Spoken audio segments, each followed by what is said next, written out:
Lay 'em on the line is back. We are switching gears away from the rigged ass NFL to everybody's favorite time of the season. March Madness talk, college basketball talk. We are just 4 days away from March, you said. Conference tournaments are going to be starting up. For some of these conferences, it's the last week of regular season ball. So we're right there. What better time than now to start things back up, buddy? It's been it's good to have you back on. It's been a couple of weeks, and it's good to start talking ball with you again. And like I said, I like this. I like this a lot better than NFL. So I'm excited for these next couple of weeks here. So let's just go. We said we're going to start off with just a conference breakdown. Go through all the teams, who's hot, who's on the bubble, and we'll kind of go from there. So let's get things started. We'll go in classic alphabetical order. ACC. Now ACC used to be the creme de la creme of college basketball. When I was growing up in the 2000s, they ran college basketball. And now, pretty ho-hum of a conference. Taking a look at who they're probably going to get in right now, you have North Carolina and Duke. UNC beat the brakes off them, I think, a couple weeks ago when they played each other. It seems like Carolina is much better than Duke, but I mean they're about ranked the same. Duke is ranked 10th, North Carolina is ranked ninth. But from what I've seen, UNC is much better than them. Then you have Virginia in third place. I mean, their defense is damn good, but they've looked not very good the last couple of weeks. I think they've lost 3 in a row now. And it doesn't matter how good your defense is. If you can't put up points, if you're only scoring 40 points a game, man, you ain't going to be winning in any of these games, no matter who you play. But they're probably going to get in the tournament. They have 20 wins, a decent resume. Then you got your bubble teams, Wake Forest, who you can make the strongest case for, got a great win on Saturday over Duke. So depending on who you're looking at for bracketology-wise, they might be one of the last 4 teams in or first 4 teams out. Clemson is also a lock. Just because they have a great non-conference schedule. They're 19-8. I think they started the year like 12-0 or 8-0, something like that. So they started off the year great with wins over Alabama, TCU, Boise State. So even though they've kind of skidded a little bit in the conference, they're fifth in the ACC. They started off the year 12-0, so they're going to be pretty much a shoe-in unless they totally like crap the bed and lose out. Then you got some teams. I mean, Syracuse isn't quite in. I think they're an NIT team. NC State as probably an NIT team, but then Pittsburgh is barely hanging on to a thread. You got Pittsburgh hanging on there, 18-9. They're probably NIT as it stands, but they still got somewhat of a case. Then you had teams who were kind of in it like not too long ago. Miami, they're out of it. I guess Va Tech's still kind of in the discussion, but they're 7-9 in the conference. They're 15-12. They're barely hanging on. But like Miami was, a team people were talking about. They've kind of fell off, and that's about it. About it. What do you got from the ACC sheets? What do you think about this? Yeah, we're the same age, Sheet. So we grew up ACC run. They ran college basketball. It was Duke, North Carolina. They were always good, and that stays the same this year.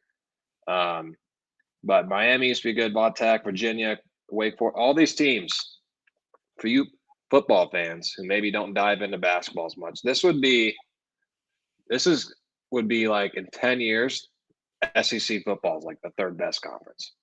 Like Yeah. ACC has had a massive turnover, and they're kind of shitty now outside of their 3 or 4 teams that they've got. I'm looking at bracketology right now. They've got, according to Mr. Lenardi, they have 4 in right now with Wake Forest sitting there in the first team out. So not an overly impressive conference outside of Duke and North Carolina. You said UNC, they beat them the first time they played Duke, right? UNC, beat Duke probably about a month ago. Yes, 93-84. And that was at UNC. They got to go to Duke as the last game of the season, which I think is pretty normal. Don't they always end the season playing against each other? Yeah. So I'll be interested to see what happens in that game. But I think I'm most impressed with UNC. And I think they're going to come out on top of that conference. They're 5-2 against top 25 teams this year. Of course, that is going off of when they played them, not what they are now. So that's a little skewed. But the bottom half, when you talk about Miami, they're in a position to be like a 5-6-4 seed almost, and they're sitting there at 6-11 in the ACC and 15-13 overall. They've lost 6 straight. So I don't know. The ACC is pretty fluky. I don't think you can chalk one Outside of UNC and Duke, I don't know if there's a Sweet 16 in there. No, I don't think so. I mean, Virginia, dude, maybe because they play great D, but it's tough. It's tough. It's tough to analyze Virginia. One year they're losing in the first round of the 16 seed, the first time in history, and the next year they win the whole thing. So they're a wild card because they will shut your ass down on off or on defense. They'll shut your offense down. But it's hard to score for them sometimes. So it depends on what you get. Like they beat Miami 60-38 a couple weeks ago. Like when they play like that, it's going to be tough to beat. When they honestly, all it takes for them, if they score 60 points, they're usually good. All they have to do is score 60 because they can rely on their defense to pretty much hold you to 60 or less. But they have a hard time getting to 50 sometimes, and that's when they're losing these games like 50-45. They rarely get blown out, except the other night against Vaught Tech. But usually it's pretty close games. Their defense, they rely on their defense a little too much, like more than often than not. So sometimes they can advance.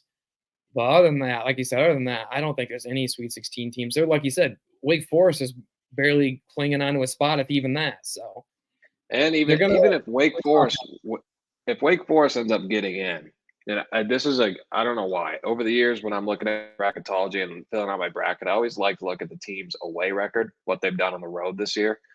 Winning on the road this year in college basketball is especially hard, but Wake Forest is 15-0 at home. Great, good. That's impressive. 2-7 on the road. That's not going to win you very many games. Guess what, Wake Forest? You're not playing in the Carolinas in the NCAA tournament unless you get a crazy bid. I don't even know if there's a location there this year. I'm sure there is, but you got to be able to win on the road in order to do well in this league and in the bracket. Even if they do get in, I see them as a first round exit, second round exit at most. So yeah, this conference. What is this? Is this probably the fifth best conference out of the Power Six?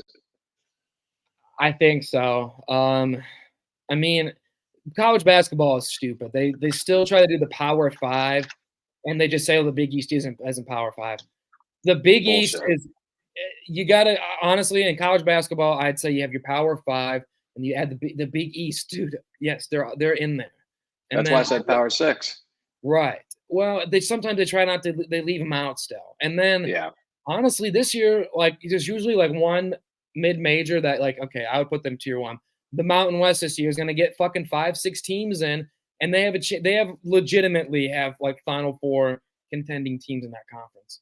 So I mean, college basketball is weird. They just try to say, oh, the Power Five, and then some people are like, oh, Power Six. We'll take the biggest, but sometimes it's even more than six, and sometimes like the Pac-12 is not better than Mountain West, so they're interchangeable. It's not like college football hard set 4-5. I mean, but I think this year especially the Mountain West is better than the ACC. Without a doubt, Mountain West is supreme basketball. I've said that for years, even on their down years. I like watching that style of basketball over this fucking SEC ball where they're running up and down the court like it's a track meet. They're scoring 90 points a game. I don't like that. I like watching New Mexico, Colorado State grind it out. You get some good offense in there, but you also have good defense. It's like 70-67. Good game. That's a great transition. I think we go right into the Mountain West, and I'm just looking at the standings right now, and I can name every single team but two of them, and I think you can come up with a deep run in the tournament in the last decade or so. Colorado State has been good. Wyoming's been good. Fresno State's been good. New Mexico's been good. UNLV, Nevada, San Diego State, Boise State, Utah State. Super deep conference this year, and not to mention there's a tight race for the 1 seed in that conference tournament. You got Utah State at 10-4, Boise State 10-4, San Diego State's sniffing their ass at 10-5, but not too far behind. Have you watched Mountain West a bunch this year? I've watched it all, but Mountain West especially.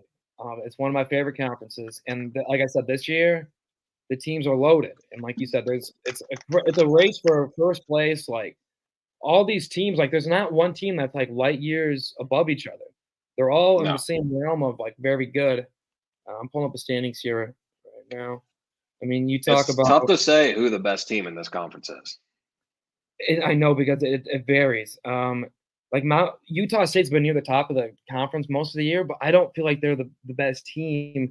I think San Diego State. I mean, obviously, That's probably the easiest one to say because they're in the championship game last year. But they lost a lot of talent, and at the beginning of the year, wasn't sold on them. But they've rebuilt very well, and they're looking like another great team trending for success in March, just like they did last year. I think they're the best team. And then also, even though they're not maybe at the top of the standings, but New Mexico, very dangerous team. And Colorado State, too, at nights, very good. And they're like in the middle of the pack right now. It's a very weird conference. And then you have like a team like UNLV, who is like very sneakily now in the top 4. They're winning big games now. You have to wonder about them. So I'm in love with this conference. I don't know what you've seen from it, but any of these teams can beat you on any given night. At the beginning of the year, Boise State looked like the best in the conference. They're still at the top. Personally, without going on a big rant, because I could talk all night about this league, I think San Diego State's the best team. I equate it to, you love betting, for you gamblers out there. You love betting that late Pac-12 football game kicks off at 10 p.m. Fuck the Pac-12 basketball. You bet the Mountain West games after your first and second slates are over with, because they're awesome games. I've watched a couple at Utah's. Every one of them has a great home court advantage. The student sections are great. The stadiums are full. This isn't going to Pittsburgh in the ACC and about 2,000 fans show up. Now they eat, breathe, live college basketball. I love it. As far as the best team goes, I don't think it's Utah State either. I think it's probably San Diego State. I think let's look at the remaining schedule. They play San Jose State this week on Tuesday. That's a dub. They go to UNLV. That's not so easy. And then they host Boise State. So I don't know. Mr. Lenardi has 6 teams, tied for third highest in terms of amount of bids per conference. I think he's got it right. I think you could almost throw Colorado State in there, and they may steal round 1 game too. So are any of them on the bubble?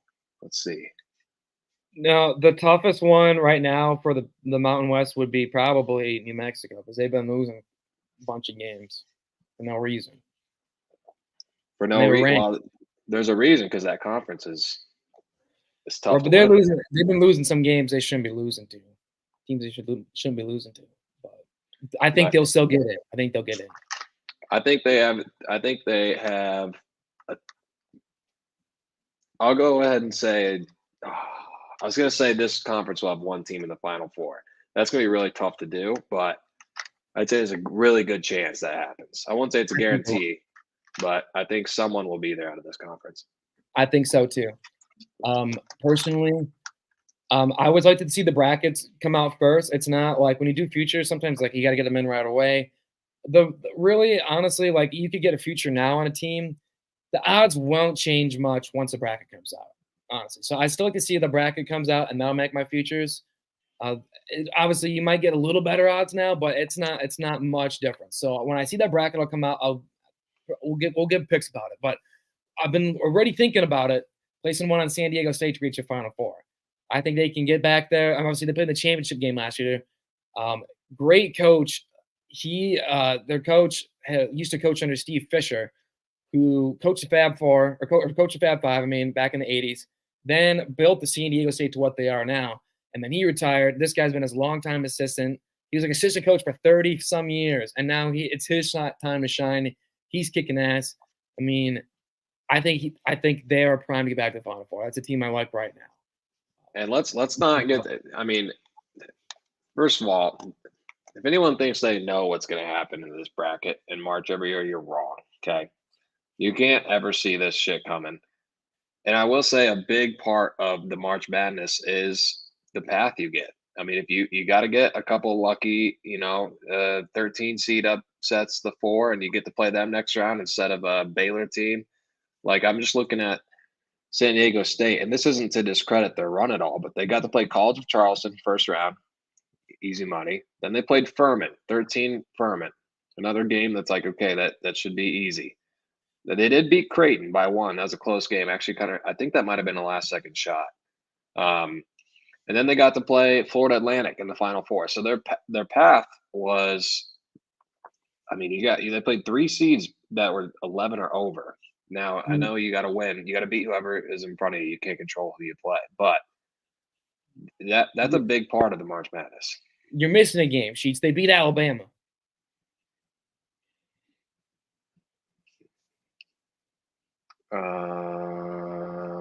Yeah, yeah, they did. I did miss a game. They beat the number 1 seed Alabama. You're Beat right. Alabama. They're right. How did I forget about that? I just glossed right over that shit. An Alabama team that was freaking stacked and one of the favorites to win it all. But either way, they got to play a couple 12 They seeds, a did 13 seed, and You they are played right. a They didn't play one. Florida Atlantic confirmed, but they beat Alabama. Yes, they did. That is my apologies to any San Diego State fans out there listening. You did get a great a great win against Alabama. That's correct. Yeah. And I think they did play Charleston. But Yeah, yeah. The school of the blind. but it's a good conference. It's one that even like I said on the down years, I'm gonna hype them up. And this year they are legitimate. This might be the best year they've had, maybe ever. Yeah, and if you're a casual and you're looking at the bracket when it comes out, you're like, "Oh, these fucking Mountain West teams." No, fucking look it up, do your research because these guys will win. They did it last year; they're going to do it again. Yeah, there's good coaching in that league. Like I said, I'm blanking on the guy's name, the San Diego State guy, but Brian Dutcher. He's been assistant coach forever. Like I said, back at Michigan. And then you have like Nico Medved at Colorado State, young guy. Then you have Richard Pitino, Rick's son, who I mean, I don't know. I thought he was a good coach at Minnesota, and they wanted him gone. And he's doing good things out there at New Mexico. Then I'm trying to think. The Boise State's coach has been there forever. He's a good coach. Blanking on his name, but he's a good coach. And just like I said, very good coaching out there. There's other good coaching. Oh yeah, Steve Alford used to coach Iowa, coaches Nevada. He's out there. He's still coaching? Oh yeah, he's still coaching. Wow. He's at Nevada. So it's a very well coached league, good talent out there. Yeah, don't just write them off as fucking New Mexico. No way. Like they play legitimate ball. Do your research into them, like you said. What conference do you want to go into next? Let's go straight into your conference. Let's go to the Big Ten. Okay. Well, I mean, it's tough to say this. It's tough to say this without people laughing in your face, but Purdue is a legitimate national title contender this year. I know they lost last year in the first round to fucking Fairleigh Dickinson, but they are a legitimate title contender. And it looks like they're going to win the conference. Illinois was they were right there. Then they blew a game to fucking Penn State, and now they're out of the race. So probably Purdue going to win the conference here as you get down to the last week or two here. But then Illinois is a very good team. The Big Ten's weird. We only have 2 ranked teams right now. But I still think we're a solid conference. I really do. Illinois, I can see them going on a Sweet 16 run or better. Northwestern, honestly, I like them too. Boo Buie has been playing forever. He's balling. Chris Collins is a great coach. Yeah, Wisconsin, who was ranked like top 10, top 15 a month ago, they're starting to slide. If they can right the ship, they are dangerous. They are a Sweet 16 team or better. Then you have Nebraska, who's a wild card team. Starting to play good ball again after kind of losing their touch a little bit. Now they're kind of off the bubble right now. They've had a couple big wins. So now looks like they're pretty much in. Should they not crap the bed the last week? They've kind of off the bubble almost. They're like a 10 seed now, probably. Who? Nebraska. Oh, yeah. Well, Mr. Hoiberg. Right. And then you have Michigan State, who's starting to sweat it now. But they're very talented roster. They're top 5 to start the year. Should they get in, they're still dangerous. But their team, I don't know. They're in a funk right now. It's a weird team. They're fairly talented, but they're not playing like that. And then you have the only bubble team is Iowa. And we're barely on. And we'll talk a little bit about the Hawks once Stulken and Mitch Longcor join. By the way, that's our special guest joining us in about 20 minutes. Mitch Longcor and Ryan Stulken, friends of the show. Stulken's been on before. Has Mitchell been on the show before? Mitch has not been on. I asked him plenty of times last fall, and he said, "Give me college basketball." I said, "Okay, we can do that." So he's our first guest for the college basketball world. He's a good first guest to have once we transition now. But that's our guest later on the second half. I don't know about the Big Ten. Obviously, we're putting our hats into. If you're going to win a national title, you got to put all your hats in Purdue. Yeah, look, I mean, you can look at any conference really, and to be honest, most of the conferences, if not all of them, you can pick out one team for sure, maybe two, and then if you're lucky, a third. But I mean, that's not a bad thing. When you have one really fucking good team being Purdue, and yeah, they really fucked up last year. But their guards were a little younger. One of them was a true freshman. He's progressed a lot. I mean, Braden Smith and Fletcher Loyer are playing well. I'm just looking at Braden Smith's stats. He's averaging 12 points, almost 6 rebounds, and 7 assists. So he kind of does a little bit of everything. Purdue's good. Okay, don't get me wrong. I was looking up their tournament history before this, and it seems to be they're first round out or Sweet 16 and out. They haven't Yeah. been past. They haven't been to the Elite Eight since 2015, 2016 season. But I think they're different this year. I think a lot of people are going to have them being an early exit. I think they're going to be wrong. I think Purdue's an Elite Eight, Final Four team for sure. Elite Eight team for sure. Final Four maybe. It's just tough to play against Zach Edey is the thing, and not many teams match up well with Purdue. But as the rest of the conference goes, Illinois is okay. They've kind of fallen off the wagon. Wisconsin had a dreadful February. They started out their February 0-1, 0-2, 0-3, 0-4, 1-4, 1-5. They're 2-5 this month. So college basketball, you don't want to be hot in November. You don't want to be hot in December. You don't even want to be hot in January. You want to be hot like right now and in a couple weeks. So Wisconsin, kind of a letdown to me. I don't really see them making any noise in the tournament, to be honest. And then Big Ten is kind of weird. Like Ohio State just beat Purdue. Okay, Ohio State's 6-11 in the Big Ten, second to last out of 14 teams in this conference. Now at Purdue, I mean, I think that's a one-off. I think if Purdue plays Ohio State 100 times, they beat them 99 times. But let's see. Mr. Lenardi has 6 Big Ten teams in, obviously with Iowa on the outside looking in right now. But they've got a chance. I don't know. The Big Ten, I feel like has had better years. Have they had a team as dominant as Purdue this year? Maybe not, but I don't see. I think you're going to get one team in the Final Four and only maybe like one or two in the Sweet 16. I don't see the 5 other teams all winning 2 games. I just don't. I don't think that's going to happen. No, like I said, we're going to put all our eggs in the Purdue basket, I think, this year, if you want to talk about title teams, and I think Purdue can win a national title. I really do. Like you said, you have Zach Edey, obviously, enough said about him. But then they went out and added Stulken, Lance Jones, and he's been a nice compliment to their team. Like you mentioned, they have some of those guards from last year back, and they're more experienced. It's just a question of, is Matt Painter going to fuck it up? Will Matt Painter fuck it up? Because more often than not, he fucks it up. He fucked it up last year. There was one year they lost to Arkansas Little Rock. He does this kind of thing. He does this. Yeah, and it's so easy, and I'm a victim of it too. You have a good coach, and they lose early exits in the first, like last 4 tourneys, and the people start saying, "Oh, that guy can't coach in March." There's some people that it's true, and there's some people that it's not. I think Matt Painter's a great coach. I think they're super talented, and they really have a good shot at the ring. But the Big Ten as a whole is just okay this year. I think it's okay to say that. They're not great. They're not bad. They're just okay. Right. I mean, well, Wisconsin was supposed to be a powerhouse, and they were until a month ago they were.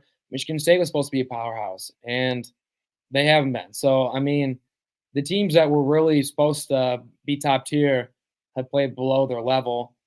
And then honestly, just like Rutgers is kind of on a down year, Maryland's kind of on a down year. Just the majority of the conference is kind of in a weird spot. Penn State lost their coach to Notre Dame once they were just kind of building things up. So it's kind of a weird spot. And then it looks like it's the end of the era for Juwan Howard, who was just a big fraud coach. Mike Woodson's starting to look like a fraud coach. So those programs are kind of down.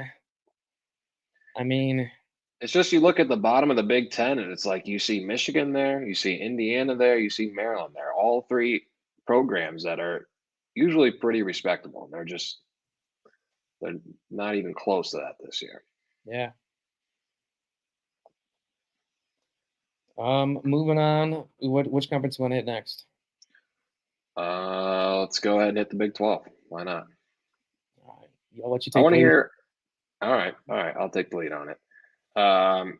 So the Big 12, I'm a believer, and I know some Iowa fans will disagree with this. I think the Big 12 is the best conference in the league this year. Now, with that said, just like I was saying about the Big Ten, we only have probably one or two teams that can make a real run at the national title. There's been multiple weeks where we've had 7, 8 ranked teams. We've got the number 1, the number 7, the number 8 right now. And I want to go on to say rankings. What are they? They don't really mean shit, to be honest with you. They're just comparing resumes. Iowa State was ranked 6th last week. We are not the 6th best team in the country. That's just not how that shit works. All they're doing is taking one resume, comparing it to the other, and to the other, and to the other, ranking teams in that order. But if you go out the eye test alone, which no one's probably able to do that, the rankings would be insanely different. But either way, you've got Houston. I think they're one of the top 3 teams in the nation. They're ranked number 1 right now. I think they're right there with Purdue and UConn. They play really good defense. Maybe not the best basketball to watch. You mentioned you like defense, so maybe you do like watching Houston, but a lot of people like points and they don't want to watch Houston. If anyone watched a Houston Iowa State game, the first 10 minutes of it, you thought it was a football score. But then you get around Kansas, they're good. I don't think they're as good as they have been in the past years, even with that big oaf, Hunter Dickinson. And then you got a bunch of teams that are just way too similar. I mean, TCU, Baylor, Texas Tech, Oklahoma, BYU, Texas, K-State. All of them are not great, but they're all pretty darn good, and they're all probably going to make the tournament. I think we have.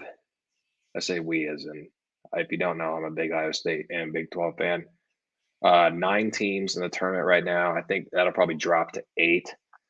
And the one thing I will say about the Big 12 is a lot of people were giving us a lot of heat for the football and losing Texas and Oklahoma soon. I agree that's going to affect our conference. Those are big names and typically really good programs. Them leaving basketball and adding Houston and Cincinnati and BYU, fuck Texas and Oklahoma. That we just made our conference better in the basketball world.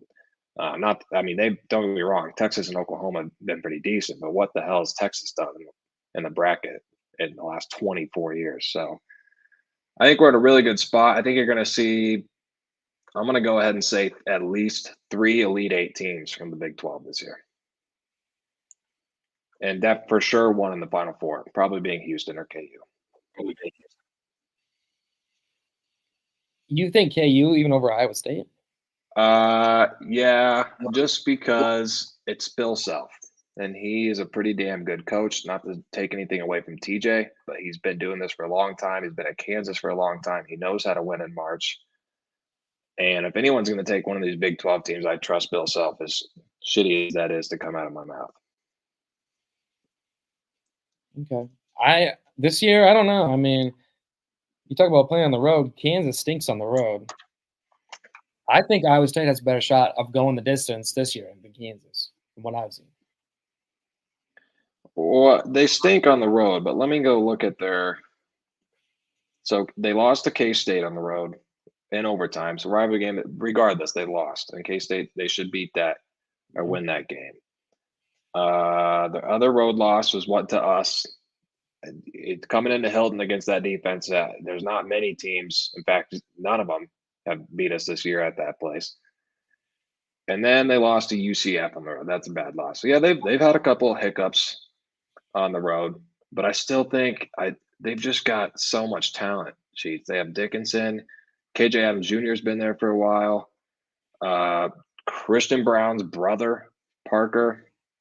He's not great, but he's still a decent role player. You have Kevin McCullough, Furphy, that cat's good. Dwan Harris has been there for a couple of years. I don't know. I think people may be looking over Kansas because of Houston.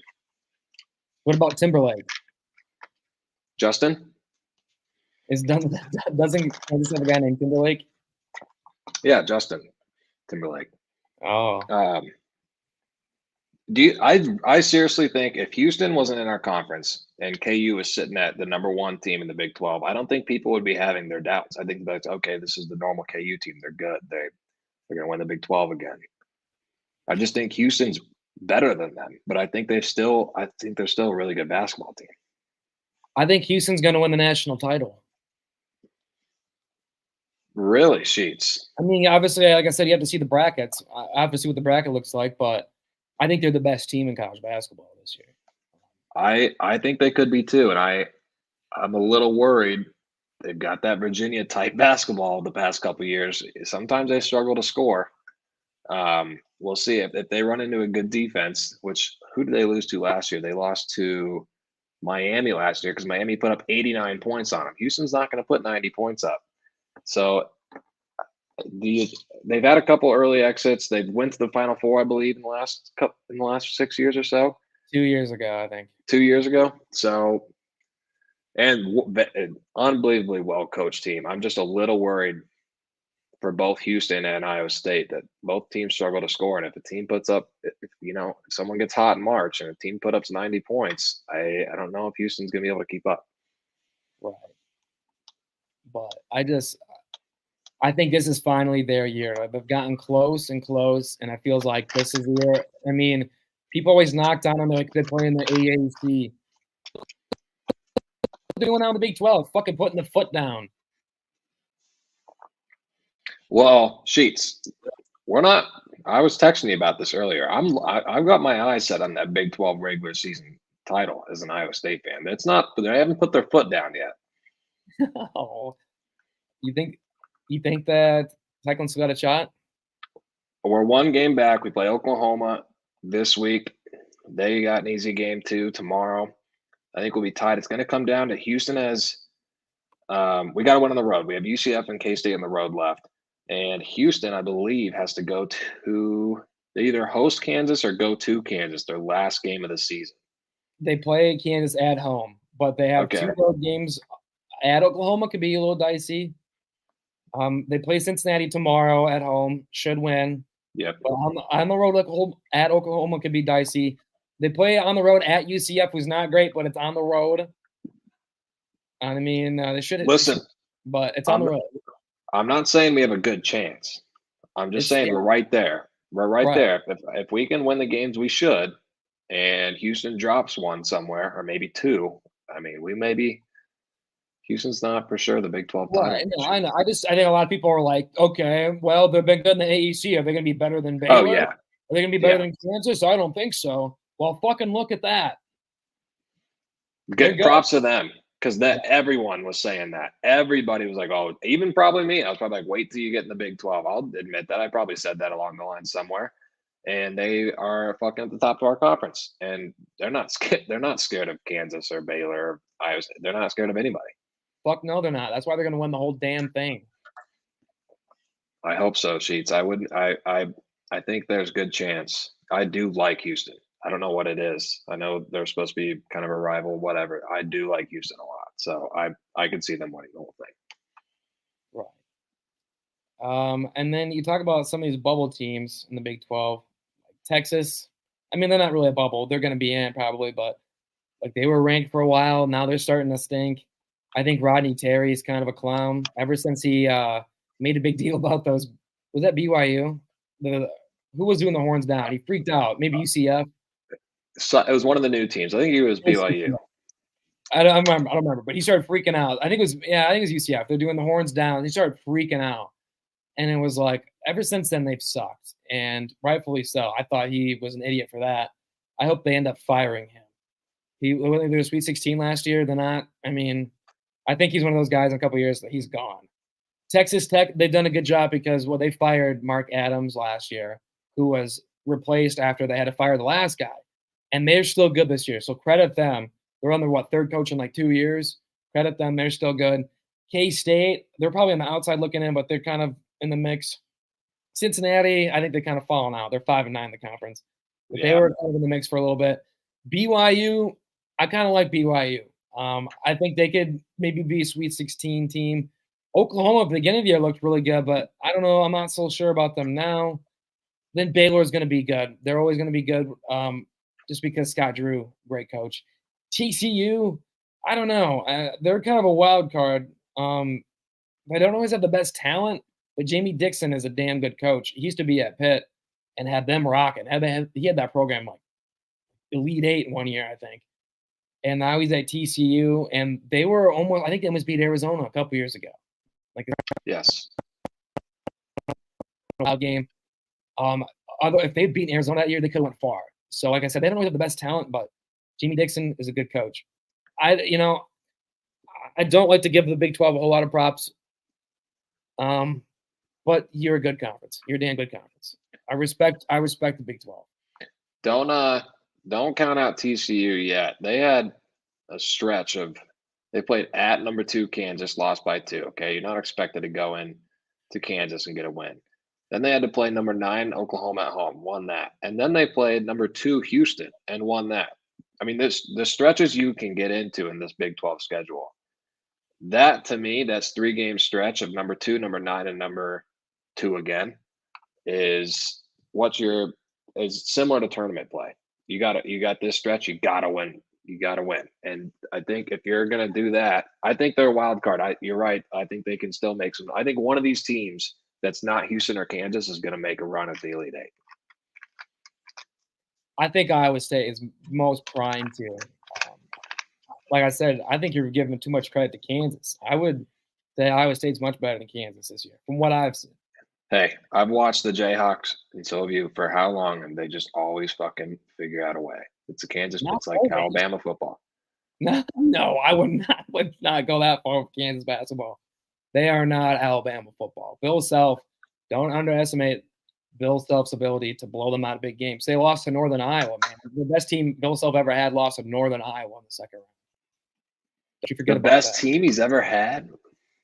Fuck yeah, he had the Morris brothers. He had fucking Cole Aldrich on that team. I forget who the guards were. He had damn good guards that year too.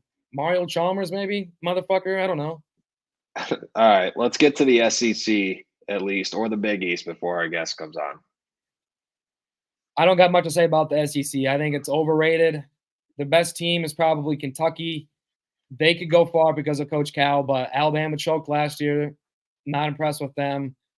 Florida, maybe, but the rest of the crew, I'm not impressed. A&M, no, not for me. That's not my style of ball. I agree. There's not much to say about the SEC. Kentucky is going to win. Alabama just shoots threes at an insane rate, try to play as fast as they can. I think that's going to bite them in the ass in the tournament. I did want to note that Kentucky just put up 90 points in 29 minutes of basketball against Alabama. I think they only ended up putting up 118, but if they were playing 100% those last 10 minutes, they probably would have put up 140 points on Alabama. They scored 90 points at halftime? 29 minutes, Sheets. That's halftime and 9 minutes. I thought you said 20. Sorry, 29.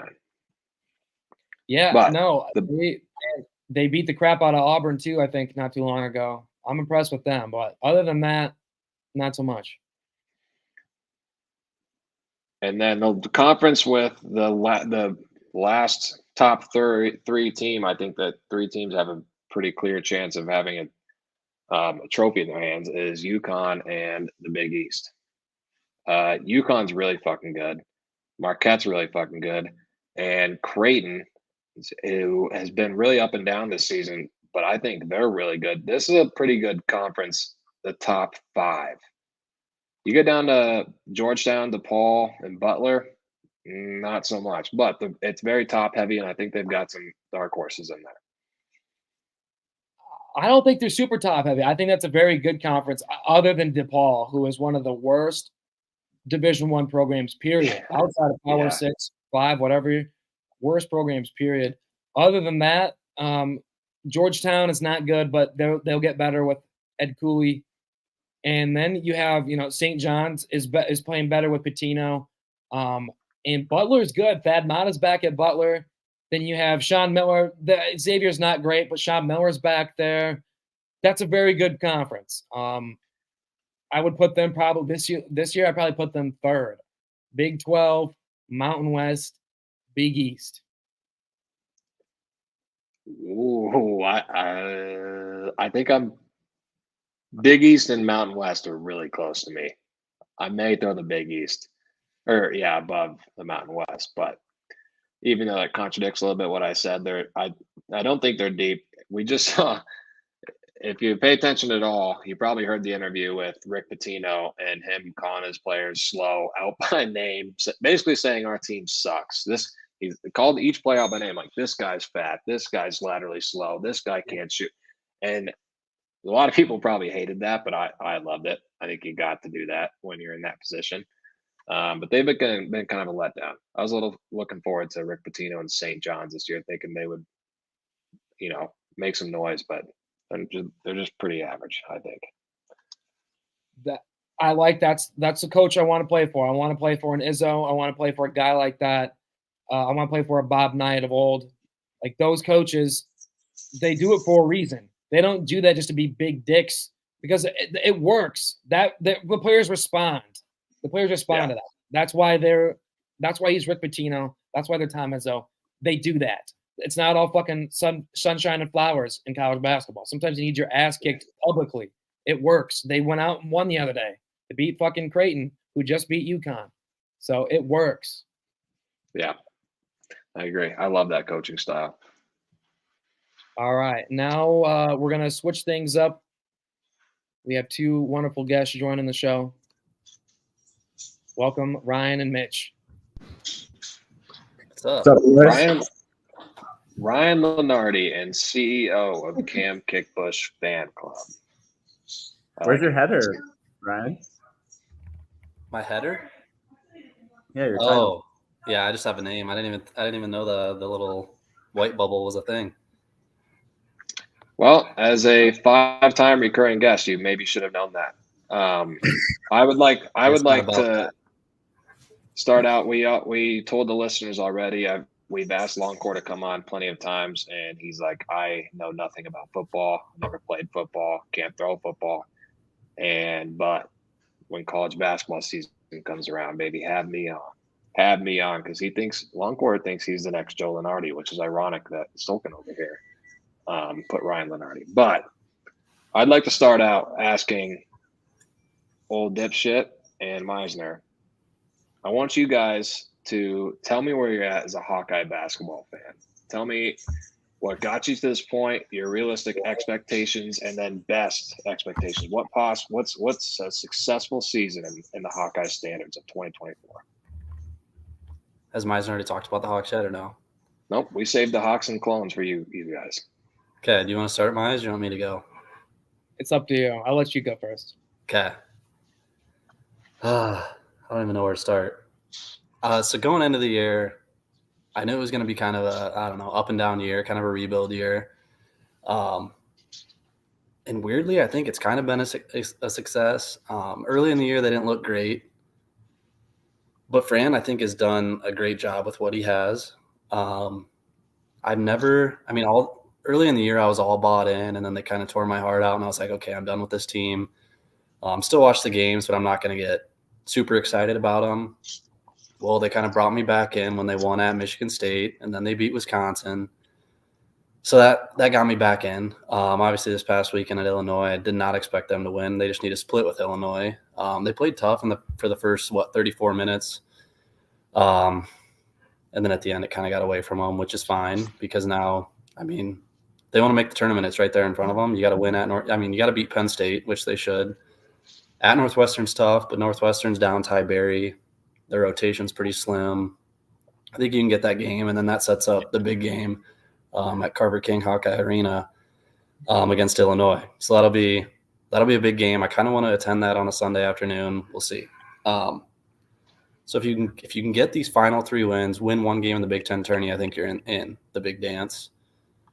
If they were to make the dance, I don't expect much out of them. If they make it, I'd be happy, especially with this team and what they could have going into next year. I would say a successful season. I don't know. I think they'll probably go to the NIT, and I think they could do pretty well on that. Honestly, I don't really care at this point. I think with what Fran has, it's been a pretty successful season. I know a lot of people don't agree with that, but at the end of the day, it's Iowa basketball. Like, Fran set these expectations, so us thinking we should go to the tournament every year is a success, honestly. Because I mean, before Fran, it was dog shit.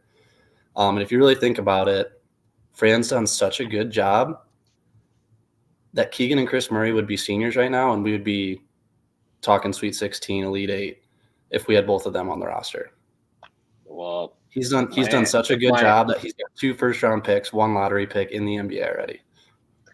If my aunt had a dick, she'd be my uncle's sheets. This is it. We're not playing ifs, ands, and buts. Forget about a cheerleading player. I'm just saying, I think it's been a successful season. I think I'll go into what they need to do this offseason, their priorities for the offseason. No. We're not talking about the offseason sheets. I want to know. So you're, in your mind, a successful – we've already had a successful Hawkeye season. Is that correct? Successful season would be to make the tournament. But as a realistic Hawkeye fan, do not think it'll happen. I think it'd be fun from your fan perspective. I equate it to the Packers making the playoffs. You guys would be playing spoiler. You go into the tournament. You really don't have much expectation. You're just trying to ruin someone's March. And I honestly think the Hawkeyes can do that because I've seen you guys shoot. And when Peyton Sanford and other people, Tony Perkins is playing well, you guys can put up 90 points. And that's going to be tough to match. But Meisner, are you on the same boat? Is this already successful? Or I guess he said if they make the tournament successful. All right, where are you at? I think it's been a successful season for what we have. I think Stulken is about 90% right. I would differ with him on this. You have to get to the tournament. I don't care. The roster is not as great. Look at the Big Ten this year. There's no excuse not to go. When you're fucking around losing to Penn State, when you're fucking around losing to Maryland twice, there's no excuses for that shit. So if we go to the NIT, it's not a successful season because realistically, we shouldn't be on the bubble right now. We're starting to win some games we're not supposed to win. Well, where the fuck was that when we should be beaten? When we're playing teams we should be beaten. So I think you got to get to the tournament. I think you need to beat the fuck out of Penn State, beat Northwestern on the road, and beat Illinois. All 3 are attainable. All 3 should be accepted as are going to happen, in my opinion. But he is right. The roster was down this year. It's kind of a wild card. I think Fran has done a great job as head coach as Iowa basketball because we were the laughing stock for 3. When we fired Todd Leclatter after 3 years, and it felt about 10 years with him as a coach. So he built us back up. But I think I don't know. It seems like he's reached his limit. I think no matter what happens this year, it'd be nice if he felt like he did enough in his career that he'd like to end it. But I think this would be a good time to part ways. Hopefully he's on board with that. I don't agree. Otherwise, I think it's time to cut ties with him and get the guy who will take us to the next level. His name is Darian DeVries. I don't think it's time to call. I don't know. There's a lot of people that want Fran gone, but I think what he's done for the program and what he's bringing in is super exciting. I don't think there's any reason for him to leave. And I mean, you even heard it from Izzo. I mean, he has a lot of respect within the Big Ten. He's done a great job within the Big Ten. And I was not, if Fran were to leave, I was not a very appealing job. We're not going to, I mean, yeah, you could get Darren DeVries, but who knows if he wants to leave. And you're not going to get a big time coach. You're going to have to bank on getting a decent mid-major coach and hope. I don't know. I'd rather keep Fran. Hey, get yourself a TJ Otzelberger. There's mid-major coaches out there that are good fits. And they bring good transfers. I don't know. Fran has no defense gotten any better. It's gotten worse. It's been 10 years, and that's the only thing, man. His offense is great. He has great out-of-bounds plays. For the most part, I like how he recruits. He brings in good players. I don't like that the best guy he goes out and gets from the transfer portal is from fucking Valparaiso every year. I don't like that he brought in his buddy fucking Evan Braun just because they're buddies. Evan Braun has no business playing the Big Ten. I don't know why he can't go out and get a better transfer, but I like what he does recruiting. Obviously, I like our offense. We score the fuck out of the ball. He's good out of bounds plays, but in-game coaching, not good. When bullets start to fly, sometimes he fucking sits there and is clueless. I think once the swarm gets going more, we'll be able to get some of the bigger the bigger guys in the pool. Hopefully.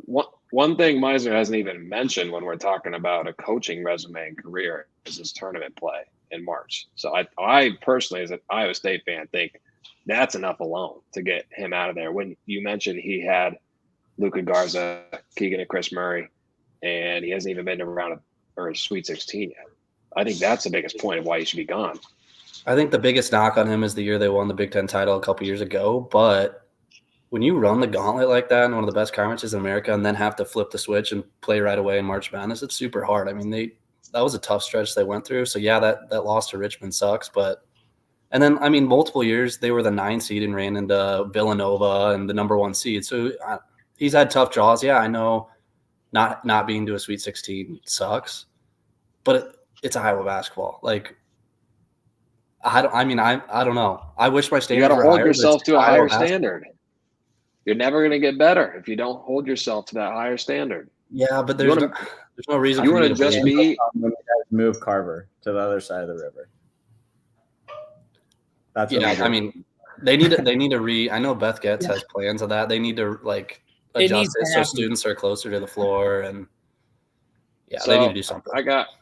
So you're both on a little different mindsets of where this Iowa basketball team should be, what to do going forward. I want to ask one more question to both of you that you both have to answer, and then you guys can ask us Cyclone questions, whatever. But the question is, would you rather have a Caitlin Clark and a women's basketball champ title this year, or a men's Iowa Hawkeye basketball Elite 8 run? Elite 8 every day of the week. This is a hot take, but I don't really give a shit about Iowa women's basketball. I don't, and I like what Caitlin Clark has done for the university, but I'm not on her train like a lot of people are. Me and Meisner have talked about this. Like, they're so hard to watch. Talk about no defense. If any other girl touches the ball, they're scared as shit to shoot it. They have nobody outside of Caitlin Clark. Yeah, people will say Kate Martin or Hannah Stulken. No. They're not going to do – they're not going to – I mean, last year they made their run. They're not going to make another – I don't see them going – I mean, they'll probably go to the Elite 8, but I'm not on the same taking you would take a men's NCAA tournament appearance over a Caitlin Clark title. Lowest, I'll go with Sweet 16. I'll take a Sweet 16 over a women's natty. Meisner, are you the same thought process? My biggest thing with Caitlin Clark is I just don't like how she handles herself. I don't like all the shit talking. When Angel Reese was doing it to us, I'm like, dude, I wouldn't have done it in that situation, but Caitlin Clark runs her mouth every damn game. So she had it coming. We got clapped. The other person talked a little shit after she's been talking shit all year long. So what comes around goes around. Again, I'm not a big Angel Reese fan. Don't get me wrong. But Caitlin Clark was trying to play victim on that. I will defend Caitlin Clark on Cheryl Swoops. Cheryl Swoops is a fucking dumbass. That she got that all wrong. I don't count Caitlin Clark, because she had to play extra year. Bitch, learn your fucking shit if you're going to talk. You're going to run your mouth. And then she's blocking people on Twitter, made her Twitter private. So fuck Cheryl Swoops. I'll defend Caitlin Clark on that. But I'm not a huge fan of her overall because she talks all kinds of shit. She's now with the State Farm Elites. Not a big fan of that. She's flopping around in the court storm. She ran into that person. She saw that thing coming. That's what kind of got me. That's what got me. Is that when they and the media bought in on that? Like, it was a total flop. She got hit in the shoulder, and then she's holding her face. Like, I'm not trying to be an asshole, but it was not what she made it to be and what the media made it to be, and that's I don't know. I didn't like that. So but I'm gonna go in. You're also saying a Sweet 16 appearance over the women's national title. You asked Elite 8. I think I'd take Elite 8. I think I'd take Elite 8 over national championship. Okay. I do want to talk about what the priorities need to be for this Iowa team, though, because I think next year they're going to be damn good. Hold on. We'll get to that. I want old CEO of Cam Kickbush fan club to give his take on the clones and where. Basically the same question I asked these two, unless these two have a different question for Mitchell and the clones. You guys go, and I'll have a question at the end. Okay, go ahead, Mitch. Where are you at? Huh? No, you're good. Where are you at as a Cyclone fan? We both had similar, I think, perspectives coming into the season. I think we have similar perspective right now, to my knowledge. Where are you at, being a Clones basketball fan? I won't get as technical as Ryan because I'm not as technical.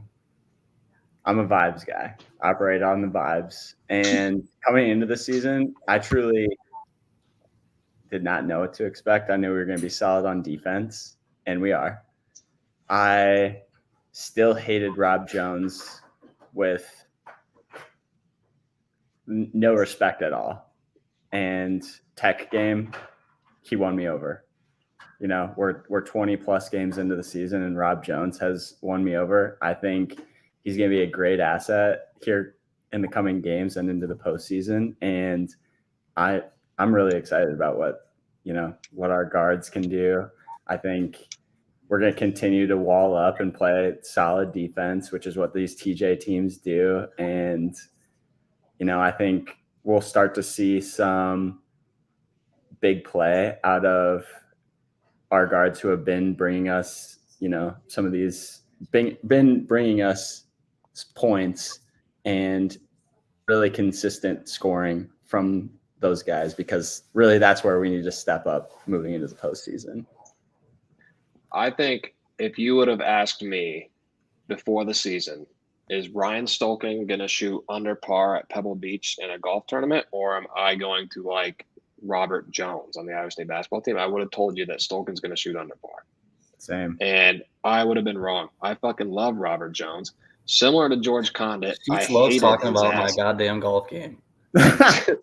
Similar to George Condit, I hated Robert Jones, and I'll be the first to admit I had plenty of Twitter burners tweeting, cussing at Robert Jones. So we could take He him what? out. I brought a harpoon to one of the games last year so we could take him out. Yeah, but this season he plays his role. He's not giving you 20 points a night. He'll never do that. But he'll get you 6 points, 10 boards, and maybe an assist. And that's all we need out of Big Bobby Jones. I think the difference between this year's team and last year's team is we can score a little better, a little more offensively sound. We have Keyshawn Gilbert. Taman Lipsey has shown that he can show up when we need him. Curtis Jones has shown he can show up when we need him. And not to mention, he's coming off the bench. Trey King, I don't even think has played his best ball yet, and I'm waiting for that in March. But oh, and this is great. 3 Iowa State fans. I'd love to hear it. I want to, and I'll finish with this. Miser and I touched on it a little bit, but I think our deepest run is Elite 8.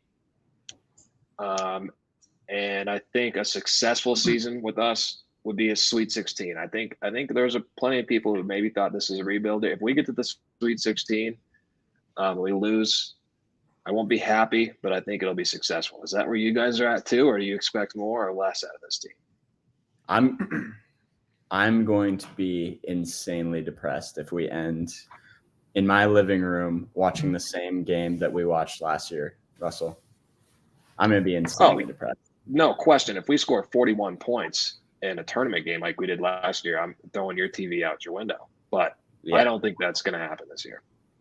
Same. I would say the one fear with Iowa State is their defense doesn't allow them to lose to bad teams, but it takes one crew in the NCAA tournament to call what Iowa State isn't used to having being called all season, and that could really throw them off. That goes with Houston too. I think with how physical they are on defense, some refs from the ACC or whatever, if they start calling some chippy shit, especially with our bigs.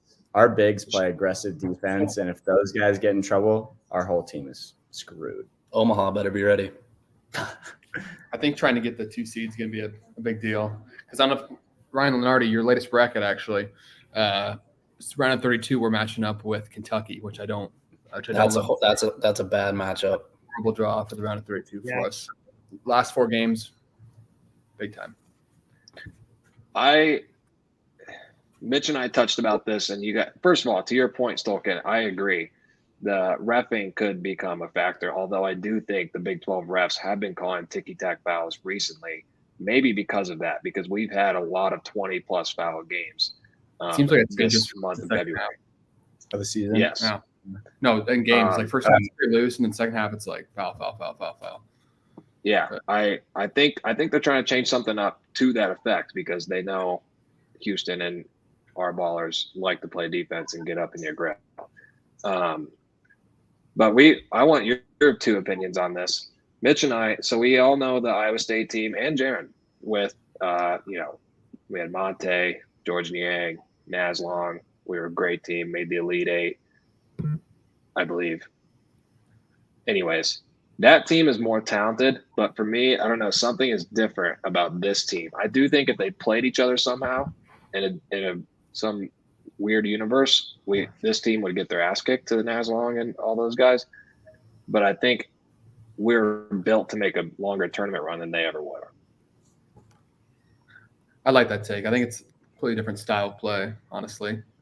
I think in a college basketball game, yeah. But if you extend the 3-point line out and they play on a bigger court, I'd say that Naz Long team probably wipes the floor. But when it's close college, shorter 3-point lines, I think you're right. I'm still walking in there with a Jimmy McKay jersey on. He was a beast. Jamil McKay, Dustin Hogue. Well, Abdul Nader either. Oh, Nader. Yeah. Yeah. Jaron, do you think I could still beat you one-on-one? Yeah, probably. What was your question, Stulken? That was going to be my question, talking about the NCAA tournament with them. With the refs. But are we going to talk about? I kind of want to talk about Iowa's offseason and their priorities. Go ahead and get Iowa's offseason out there. Are you going to talk NIL? A little bit. No, not really.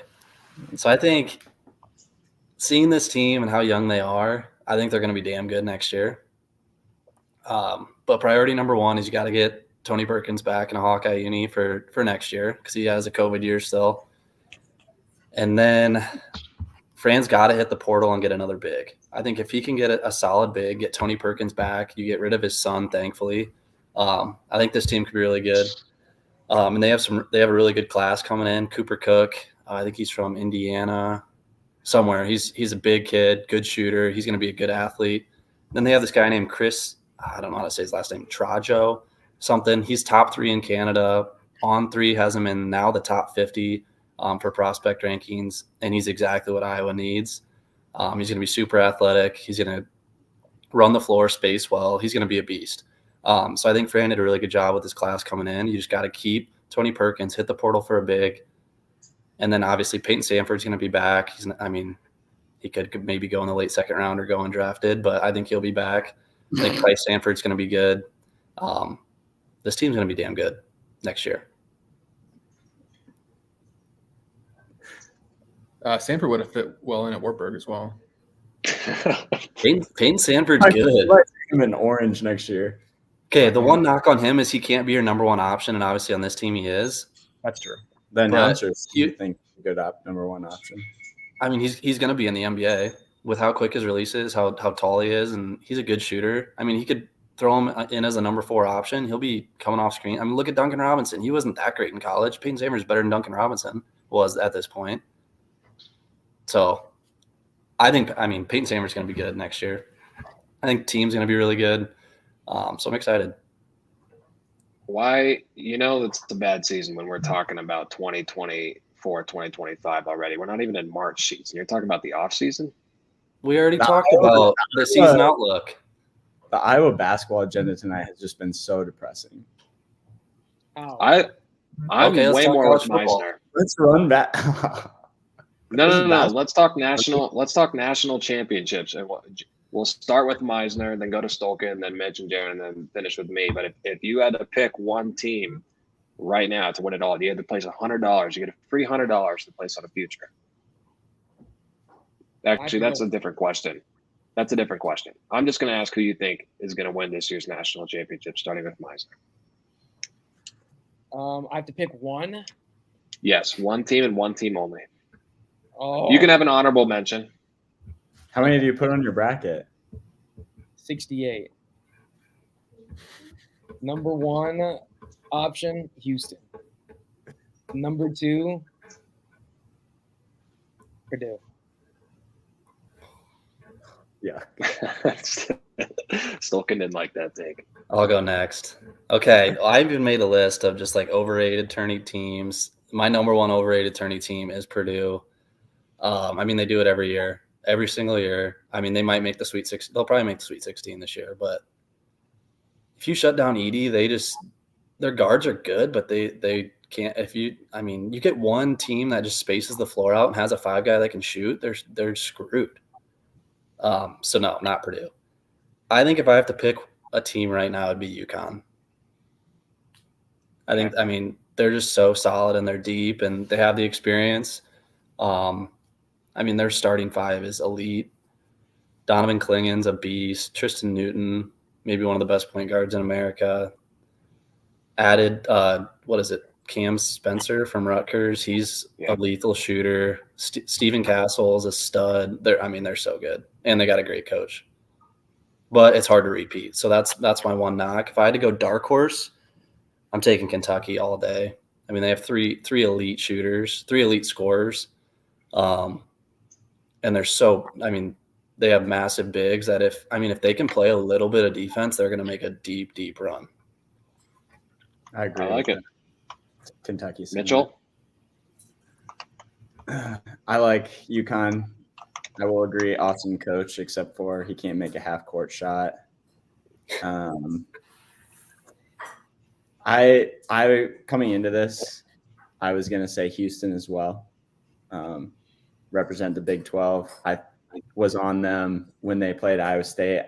First half of that game in Hilton, I was like, this is one of the best college basketball teams I've seen. Obviously, they walked out of Hilton as a loser, gladly.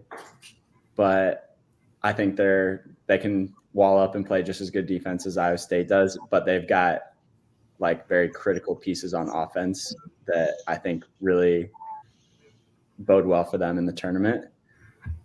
I also like the Kentucky point as well. I love watching Kentucky basketball. I did want to throw something in there about one of my highest overrated teams, and kind of holds true for like as long as rankings have gone on this year. But I love watching Marquette basketball in the Big East, but that team is going to get blown out once tournament comes around. Interesting. Is that Kolek, right? Tyler Kolek, yeah. Yeah. Tyler Hovick? Does Jaron want to give his take on a national championship, or is he? He's making tacos right now. He's coming right up. I'm going to come back. I don't love this answer, but I'm going to go ahead and say Kansas is going to make a deep run, and we're all going to hate it. But they're old. They got 5 options out there. I mean, who's got a better roster 1 through 5 than Kansas? And I had to say it, but you weren't on earlier, but I was telling Meisner he thinks Kansas is a little overrated, and I think they're still a really good basketball team. They're going to have a Final Four run, and they're coached by Bill Self, which I hate that guy, but he's Bill Self, so I like that pick. I don't know, yeah, I'm right there with you, Jaron. Yep. Although I feel like in the Big 12 too, you have to pay attention to the teams that play really good on the road. Like I feel like every team plays really well at home, but if you can play decently well at home or on the road, get a couple wins and keep a lot of the games close, you're going to be pretty good in the tournament. That's not Kansas. They have had a couple. They haven't played bad on the road. I mean, they're okay on the road. Even like at Iowa State, I didn't think they played like a horrible game. No, they lost K-State on the road. It's basically a home game. Anyways, Sheets, I'm going to take the answer as one of you guys said. This isn't my pick. I do like Houston, but as I said earlier, I'm a little worried about their offense. Jamal Shed and LJ Cryer may catch fire and may not have to worry about that at all here in March. But I'm going to take UConn. I think they do it back-to-back since the Florida Gators did it in whatever year that was. Experienced. I like Hurley a lot. You don't have to worry about the defense or their offense, which is usually typically a good sign on how well you're going to do in March. And then, to be honest with you, I think it's 3 teams. I think Purdue, UConn, and Houston, regular season, by far the best 3 teams. I'm a little with Stulken, even though the guards are better and they seem to be playing pretty well. at Purdue. Now that I think about it a little more, I'm going to contradict what I said earlier, but you're right. All you got to do is shut down Edie, and the rest of their team is like any other average Power 6 basketball team. So I'm with you on that. An underrated team, I think, not one to win a national championship, but can maybe make like an Elite Eight run is USF. They've won 13 straight. They started out really, really tough in November and December. But what I tell you, Miles, you don't want to be hot in November and December. You want to be hot right now, and they are hot. And they're winning all these games close. What? I think they already peaked. Maybe. Sheets. What I've noticed is when they play these teams, they're not winning by 10 or 20. They're winning by a couple points. And what that tells me is they know how to win. That's what March is. You get in these situations in the last 4 minutes. You're only down 3 points. You're up 4 points. They know how to win. They've been getting it done. They're playing the freaking Cedar Rapids Xaviers of the world, but they're still getting dubs. And then another overrated team I had was South Carolina. And I know that's probably not like an outlandish pick, but they are ranked. They do have a very good record. And they did beat Kentucky and Tennessee this year in January. With that being said, they got waxed by 30 to Bama and then lost by 40 to Auburn. I'm thinking they just got a little lucky against Tennessee. Kentucky flew under the radar, scooped up some wins. But I think they're dog shit. I think they're an early exit team. I do have what some of you may think is a hot take, especially when I hopped on and I heard Meisner talking about it right away. And I'll definitely be on the podcast after March Madness, and you guys will tell me I'm smart. So the hot take is that the SEC will be better than the Big 12 and maybe the best conference in America in March Madness. I think the SEC is going to do damage in the tournament. One of my underrated teams that I don't know what their ceiling really is, maybe Sweet 16, maybe Elite 8, Sweet 16, I think, is Florida. I really like Florida. Their guard play is really good. And the SEC, just like the Big 12, is a gauntlet. And you look at the top half, the top teams in the SEC, Tennessee is tough as shit. And they're really experienced. Does not know how to coach in March. They're Iowa State times 2. That's what their team is. They're so good. They're so physical, and they have elite scorers. We've already talked about Kentucky. They're elite. Let me look at the other teams within the SEC. Alabama, all they do is shoot. They'll have a front skid. Tennessee's good, but Rick Barnes has a sniff in Elite 8. Mississippi State, don't even. Auburn. I think they're a good Auburn conference. is really good. Auburn's really good, and I think Bama's going to do damage in the tourney too, just with how big they are. And Mark Sears he's like a microwave. He hits one shot, he'll hit 7 in a row. He's so good. I think the SEC. I don't know about outside of South. I don't think South Carolina is that great.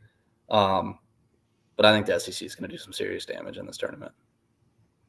I think you're right. I think the SEC is really good. You said that we'll have you back on, and we'll tell you you're really smart. Did I hear that correctly?